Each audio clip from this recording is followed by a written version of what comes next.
नमस्कार, आप देख रहे हैं लीड इंडिया लाइव। मैं हूं रवि सनातन यादव। आज हमारे साथ हैं एडवोकेट मुकेश भाई यादव जी। इनसे हम चर्चा करेंगे प्रधानमंत्री नरेंद्र मोदी जी के द्वारा एक संदेश दिए देशवासियों को, 1 साल तक सोना न खरीदे, ईंधन का बचत करें और भी बहुत सारी चीज़ें उन्होंने घोषणाएं किए। तो हम जानते हैं मुकेश भाई यादव जी से। धन्यवाद आपको। प्रधानमंत्री जी फिर से एक बार बोल रहे हैं कि जैसे ताली थाली हो गया, मोमबत्ती हो गया, लाइट हो गया, सब हो गया।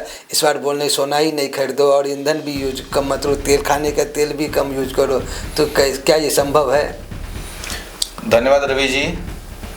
आपने जो प्रश्न किया है ये कहने के लिए तो एक सोना आसान सा शब्द है, लेकिन ये विषय इतना गूढ़ है कि आपके दर्शक समझ पाएंगे या देश की जनता समझ पाएगी, इस पे मुझे संदेह रहता है। क्योंकि ये ऐसा विषय है, जितने भी लोग अपने समय पढ़ाई कर रहे थे वो इस इकोनॉमिक्स के विषय जब भी आता था तो सोते थे, क्योंकि इकोनॉमिक्स एक ऐसा नीरस विषय है, उसमें कोई कहानी नहीं होती, तो लोगों को नींद आती है।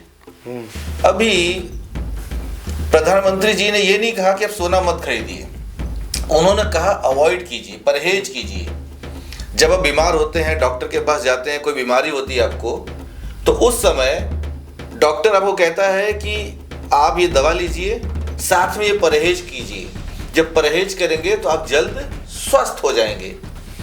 तो उसी प्रकार से भारत इस समय जो है ना बीमार नहीं हुआ है, लेकिन मोदी जी पूरे भारत के अभिभावक हैं।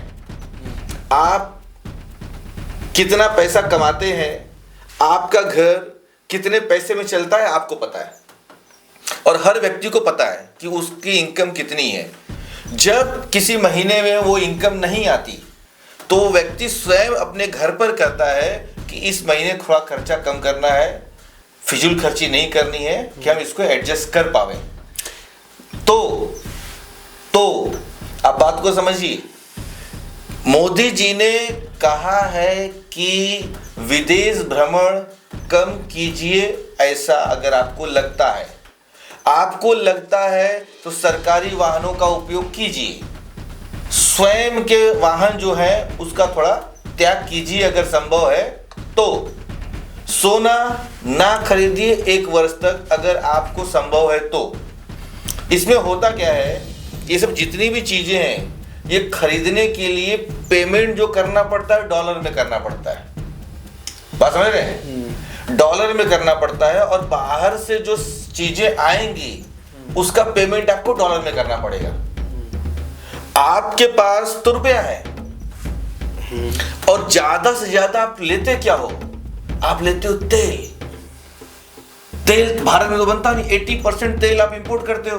तो इन तेल को खरीदने के लिए डॉलर में पेमेंट करना पड़ता है। जब आप डॉलर में पेमेंट कर रहे हैं और आप सोना इस समय आपने खरीद लिया और वो आपके घर, एक दिन आपने शादी में पहन लिया या फिर आपने शौक के लिए खरीद लिया है और उसके बाद में वो आपके घर में पड़ के डेड हो गया, जब कोई ऐसा ओकेजन आएगा उस समय आप उसको पहनेंगे। तो वही उन्होंने कहा कि वो डेड इकोनॉमी है, फिलहाल उसके थोड़ा सा बचिए। डॉलर को बचाना है कि हमको मूल जो है, हमको ऑयल परचेस करना है।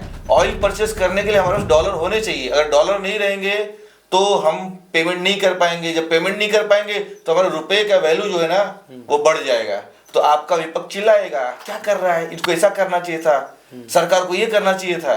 सरकार अपना रोल सही से निभा रही है। जिस तरह से लॉकडाउन के समय सरकार ने बहुत सारे, अपन मोदी जी ने बहुत सारे संदेश दिए थे, या फिर बोले थे कि ताली थाली मत बजाओ, या फिर बहुत सारे संदेश दिए थे। इस बार का जो अपील है सरकार का जनता से, तो क्या इतना प्रभावशाली है? लोग मान रहे हैं?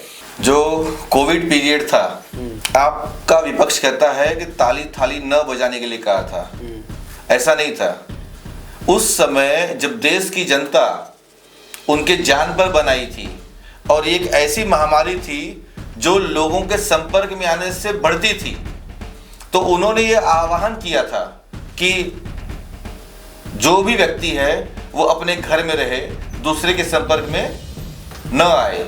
लेकिन उस समय जो पुलिस के लोग हैं उस समय डॉक्टर की टीम है, ये जो लोग मर रहे हैं उनको बचाने के लिए लगातार हॉस्पिटल में काम कर रही है। उसको ये नहीं पता कि वो कल जिएगा कि वो भी कोविड का शिकार बन जाएगा।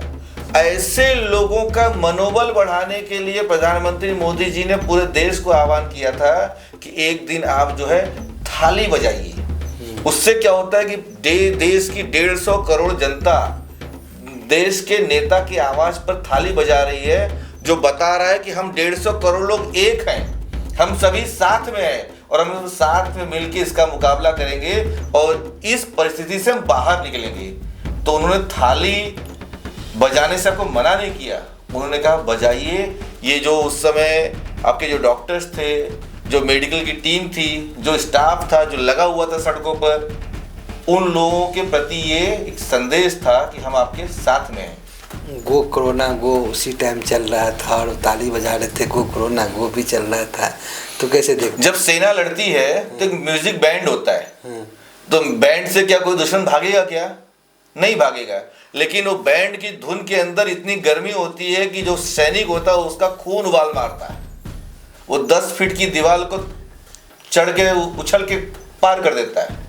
तो ये जो म्यूजिक है, म्यूजिक में इतनी शक्ति है कि अगर कोई व्यक्ति अगर डिप्रेस है तो उस डिप्रेशन से ही बाहर ले जाया जाता है।